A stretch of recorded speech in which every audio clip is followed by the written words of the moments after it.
We tell ourselves we'll begin tomorrow, next week, when things calm down. When we've read one more book, taken one more course, bought the perfect tools, or found just the right moment. But that moment rarely comes, because life doesn't hand us ideal conditions. It hands us time, and it's up to us to decide how we use it. The truth is, the difference between someone who changes their life and someone who stays stuck isn't talent, or intelligence, or even motivation. It's the decision to just start, imperfectly, awkwardly, unprepared. Starting now is uncomfortable. It means choosing action over excuses, but it also shifts the brain from passive consumption to active creation. That single choice, right now, signals to your mind that you're no longer just thinking about it. You're doing it. And once you start, even clumsily, something inside begins to change. Because starting isn't just the first step. It's a declaration that you're done, waiting for permission. Starting doesn't have to be dramatic. It can be as simple as opening a notebook, pressing record, lacing your shoes. The moment you begin, you move from the abstract world of ideas into the concrete world of progress, and your brain notices. There's actually a psychological term for this shift. It's called the Zeigarnik effect, which explains why our brains get agitated by unfinished tasks. The moment we begin something, even a tiny part of it, our mind becomes restless until it's complete. That's why just starting, anywhere, creates momentum. You don't need to know how it'll all unfold. You don't need the whole staircase, just the first step. The fear doesn't go away, but it becomes quieter once action enters the room. In fact, clarity often comes after you begin, not before. So if you're stuck, don't aim for inspiration. Aim for movement. Let your hands move, let your feet move, let your voice speak. The rest can, and will, figure itself out along the way. The resistance to starting often isn't about the task itself. It's about what the task represents. When you start writing that book, you risk discovering you're not as good as you hoped. When you start applying for jobs, you face the possibility of rejection. When you begin healing, you must confront old pain. So we delay. We stay in the safety of someday, where nothing is tested and nothing can go wrong, but nothing can grow there either. Avoidance feels protective in the short term, but it's corrosive in the long run. Every time you delay starting, you reinforce a story that you're not ready, not capable, not enough. And that story becomes a wall between you and the life you want. But the beautiful irony is this: the moment you challenge that story, by simply taking action, you weaken it. Even if the step is small, even if it's messy, you're sending a message to your subconscious that you're not afraid to begin anymore. And that shift can ripple through your entire identity. There's a strange thing that happens when you finally do the thing you've been avoiding. You realize it's never as hard as your mind made it out to be. The fear, the doubt, the paralysis, they shrink in the face of motion. Because action is proof. It quiets the voice that says, you can't, by showing, actually, you can. And this doesn't require superhuman willpower. It just requires a few seconds of courage.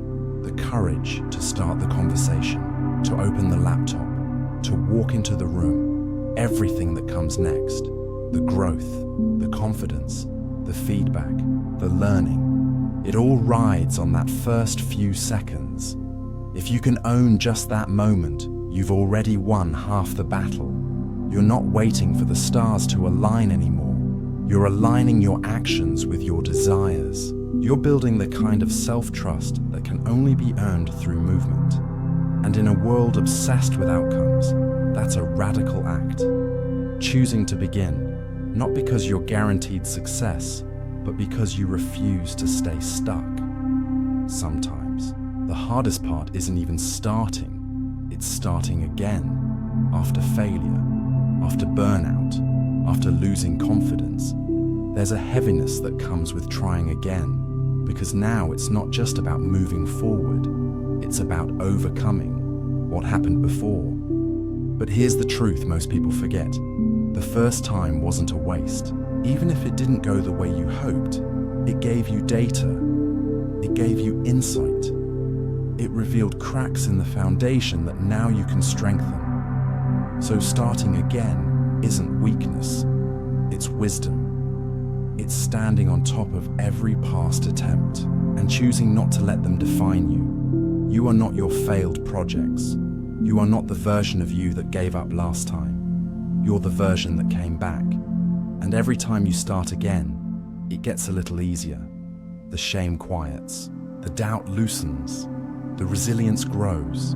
So whether it's the first start or the 50th, the rule stays the same. All you need is now. There's also a kind of freedom that only comes after starting. Before you begin, your idea is trapped in the realm of potential. It's perfect, untouchable, and completely safe from criticism. But potential is a prison if it's never realized.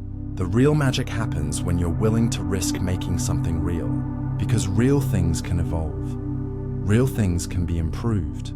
Real things can touch people, but they only come into existence when you choose movement over protection. And once you see that messy progress is infinitely more powerful than perfect, hesitation, something inside clicks. You start to value effort over image, growth over ego, practice over pride. That's when your mindset shifts from, what if it doesn't work, to, let's see where this can go. That's the moment. You stop asking for guarantees and start trusting in your ability to adapt. And that trust, more than any plan or talent or tool, is what turns a starting point into something extraordinary. We've been sold a lie that we need to feel motivated before we can do anything meaningful. That inspiration should strike like lightning, filling us with energy and clarity. But in reality, motivation is wildly unreliable. It's a mood, not a method. It comes and goes, often influenced by things outside our control. Sleep, weather, blood sugar, mood swings, Instagram. If you rely on motivation to start, you'll always be at its mercy. That's why people get stuck in cycles of waiting to feel inspired, waiting to feel energized, waiting until the stars align. But here's the real truth. Motivation follows action, not the other way around. When you start moving, even if it's slow, even if it's sloppy, your brain starts generating momentum. Dopamine kicks in. You feel a spark. Not because you sat around waiting for it, but because you did something. The shift from stillness to motion is what wakes your system up. You don't think your way into action. You act your way into clarity. Think about how often you've dreaded doing something. Going to the gym, starting an assignment, cleaning your space, only to find that once you actually started, it wasn't nearly as bad as you imagined. Maybe you even enjoyed it. That's not coincidence. It's chemistry. Your brain rewards effort with energy. It releases dopamine not just when you finish something, but when you initiate it. That's why the first few minutes of any task are the hardest, because you haven't triggered that chemical feedback loop yet. Once you do, things start to flow. So if you're waiting to feel motivated before you begin, you're setting yourself up for disappointment. You're expecting a feeling to carry the weight of a habit, but feelings are fleeting. Discipline, on the other hand, is consistent. It says, I show up regardless of how I feel. And ironically, the more you show up without needing motivation, the more frequently motivation starts to show up for you. One of the most dangerous things about the motivation myth is that it makes people question their potential. If you don't feel driven all the time, you start wondering if maybe you're just not cut out for it, whatever it is. You look at others who seem to have endless energy and assume they must be different, more disciplined, more passionate, more naturally wired for success. But the truth is, most people you admire aren't driven by motivation. They're driven by systems, habits, routines. They've stopped negotiating with themselves every day about whether they feel like showing up. They've decided it's what they do, regardless of how they feel. It's a subtle but powerful mental shift. From "I need motivation to act" to "action creates my motivation." That's the kind of internal wiring that builds consistency. And consistency, more than any burst of inspiration, is what creates real transformation. The people who succeed aren't the ones who feel motivated all the time. They're the ones who stopped waiting to feel motivated at all. There's also a deeper reason we cling to the idea of motivation. It lets us off the hook. If we're not feeling it, then we're not failing. We're just waiting for the mood to return, waiting for a sign. But that waiting becomes its own trap, because deep down, we know the truth. We know that the cost of not starting adds up fast. Missed opportunities, eroded self-trust, the slow decay of our own potential. And yet, we stall. Not because we're weak, but because we're human. Our brains are wired to conserve energy and avoid discomfort.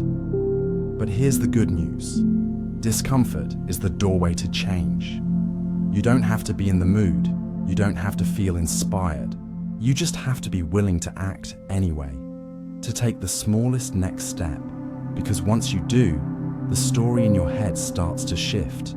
You stop being the person who waits, and you become the person who moves.